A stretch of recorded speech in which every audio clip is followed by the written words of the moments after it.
Journalist এছ'চিয়েশ্যনৰ Gossaigaon higher secondary দুদিনীয়া কাৰ্যসূচীৰে অনুষ্ঠিত হৈছে। মই বডোলেণ্ড জাৰ্নেলিষ্ট এছ'চিয়েশ্যনৰ লগত যিসকল জড়িত আছে আমাৰ বডোলেণ্ডৰ সকলো সাংবাদিক দাদাসকল, ভাইসকল, বাইদেউসকল, বন্ধুসকল সকলোলৈ মই ৰঙালী বিহুৰ শুভেচ্ছা জনাইছোঁ।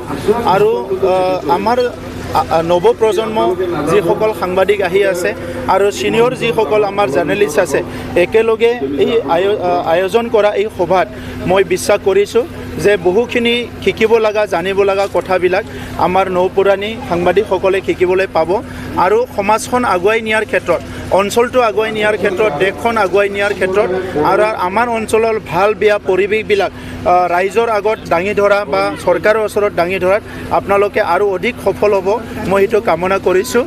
যোৱা বছৰ আমাৰ জাৰ্নেলিষ্ট এছ'চিয়েশ্যন আৰু বিটিআৰ চৰকাৰৰ লগত আলোচনা হোৱাতে কিছুমান বিষয়ৰ ওপৰত অলপ জোৰ দিয়া হৈছিলে।